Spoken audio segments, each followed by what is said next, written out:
Shantanu office के लिए निकल चुके थे। आज घर में सिर्फ मैं और मेरी बेटी कृति थी। कृति का आज कॉलेज की छुट्टी थी। मैं फैला हुआ घर समेट रही थी। एफएम पर गाना बज रहा था। पहली नजर में कैसा जादू कर दिया। तेरा बन बैठा मेरा जिया। गाना सुनकर कृति बोली पड़ी, मम्मी ये पहले के जमाने के सॉन्ग्स भी कैसे होते थे ना ऐसा भी कहीं होता है कि किसी को कोई पहली नजर में कैसे अच्छा लग सकता है और कोई किसी को अपना दिल कैसे दे सकता है। कृति की बातें सुन मन ही मन मुस्कुरा रही थी। अगले ही पल कृति ने सवाल किया, मम्मा आपने पापा को पहली बार कब देखा है? आपकी लव मैरिज थी या अरेंज?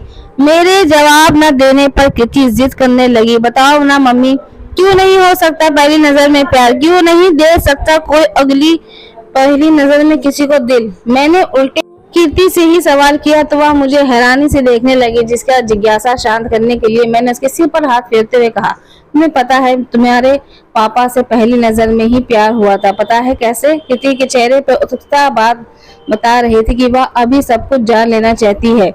मैं उसके सवालों के जवाब देने पे उसके पास बैठ गई। आओ बताती हूँ तुम्हें अपने पहले नजर के प्यार की कहानी। कृति एक टक मुझे देखे जा रही थी। मैंने उससे कहा, मुझे आज भी याद है 26 जनवरी का दिन था। वहाँ मैं छत पर बैठी अपने पोस्ट ग्रेजुएशन की एग्जाम की तैयारी कर रही थी। दादाजी छत पर आए, मुझे एक फोटो दिखाते हुए कहा, जरा देखकर बता कैसा लग रहा है लड़का। मुझे पहले तो समझ में नहीं आया, फिर जब मैं फोटो देखा तो पता नहीं क्यों पहली बार ही मैंने ही दिल को भा गई। ये तुम्हारे पापा की फोटो जैसे पहली नजर का प्यार।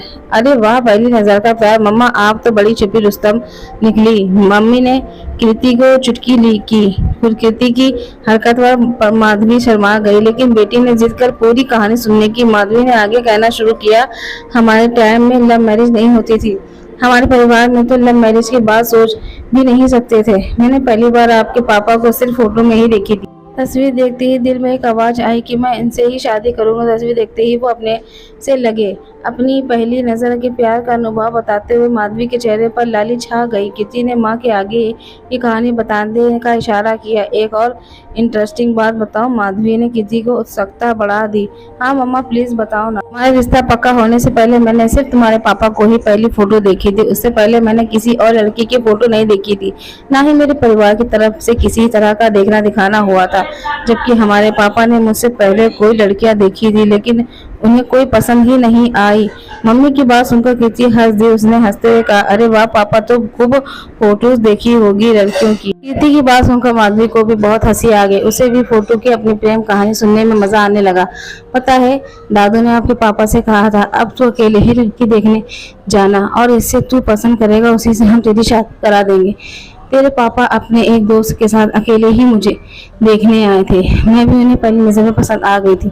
इस तरह हमारा रिश्ता पक्का हो गया। मतलब आपको पसंद करने के दादू दादा का कोई रोल नहीं था। वाह मम्मा, ये तो बहुत बड़ी बात है। आज कृति पूरे मूड में थी। उसकी उत्सुकता बढ़ती जा रही थी। उसने माँ से कहा, और बताओ ना, बड़ा मजा आ रहा है।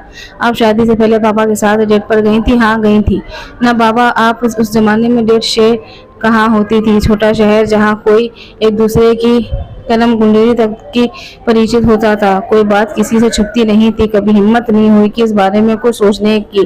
डेट पर जाना तो दूर की बात थी। बेटी को पुराने दिन याद आने लगे। बेटी को अपना अतीत बताते हुए खुद भी जैसे अतीतों में जा पहुंची थी। शादी से पहले मन में अक्सर ये ख्वाहिश रहती थी कि काश कभी कहीं घर से बाहर तुम्हारे पापा मुझे अनजाने से मिल जाए। एक बार मैं अपने कॉलेज का एक प्रोजेक्ट के सिलसिले में तुम्हारे पापा के घर की तरफ से रहने वाले एक प्रोफेसर से मिलने गई। घर में जब स्वर कर मैं मन ही मन यह सोचती जा रही थी कि शायद तुम्हारे पापा कहीं किसी रास्ते में टकरा जाए। तो क्या पापा उस दिन आपको मिले? मम्मा नहीं बेटा, लेकिन उस दिन तो पूरे समय मेरी आंखें तुम्हारे पापा को ही ढूंढ रही थी। जब सोचती हूँ तो लगता है कि सही से मैं भी कैसी पागल थी। शादी से पहले एक दूसरे की झलक भर देखने के लिए ही चाहत, अकेले मिलने की बात सोचने की धड़कनों को तेज हो जाना।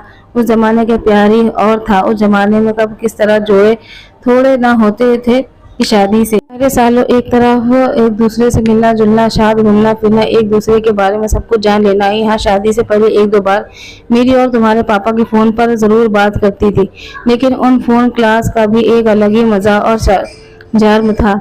तब मोबाइल फोन तो होते ही नहीं थे। घर में सिर्फ एक ऑनलाइन लैंडलाइन फोन होता था। जब भी फोन की घंटी बजती मैं इंतजार करती काश तुम्हारे पापा का फोन हो, लेकिन पर मेरी चाहत अधूरी रह जाती। मम्मा वैसे फोन आप क्या बात करते थे? कृति ने माँ को छोड़ते हुए को आप पूछा।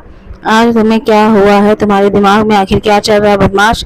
जरा बताओ तो मुझे, कहते हुए माधवी ने कृति के गालों पर एक प्यारी भरी चपट लगाई। कृति के सवालों के बहाने आज माधवी की एक बार फिर 26 साल पीछे पहुंच गई थी। शादी से पहले ही सारी बातें उसे मन ही मन गुदगुदा रही थी। क्या ही बात होती होगी, तो सोच जरा बस। हाँ तो कैसा हो, आज लंच में क्या खाया, मम्मी डेट कैसी है, यह सब और क्या। वैसे भी जब एक दूसरे को बार फोन पर हमारी बात हुई उस समय घर के सब लोग आसपास थे। माधवी सोचने लगी वो क्या दिन थे जो फोन कॉल की फॉर्मल बातचीत में आप अपना ही एक अलग प्यार था। वह कृति और उसके किस्से बात बताने लगा। पता है बेटा, जब दो लोग शादी के बंधन में बंधने से पहले एक दूसरे से अनजान होते हैं तो उनके बीच एक अलग अलग किस्म का आकर्षण होता है। एक दूसरे को पसंद आदतों के बारे में जानने की चाह, शादी के बाद एक दूसरे को होने वाला ये अलग ही अनुभव होता है। सही से मम्मा, आज तो मजा आ गया आपके जमाने की लव स्टोरी के बारे में जानकर। सिर्फ पापा को फोटो देकर आपकी पहली नजर में वो प्यार किसी फिल्म स्टोरी से कम नहीं थोड़े हैं। माँ के प्यार की कहानी सुनकर कृति बहुत खुश हुई और माधवी के से गले लग गई। माधवी को अपने जमाने का इश्क का एक बार फिर से प्यार आ गया। वह सोचने लगी आज शाम शांतनु के साथ बैठकर उन यादों को फिर से ताज़ा करेंगे। तो दोस्तों, को ऐसी स्टोरी लगी है, स्टोरी अच्छी लगी तो प्लीज लाइक, कमेंट और शेयर करिएगा। आपकी क्या राय है कमेंट में जरूर बताइएगा। इसलिए आज के लिए इतना ही, धन्यवाद।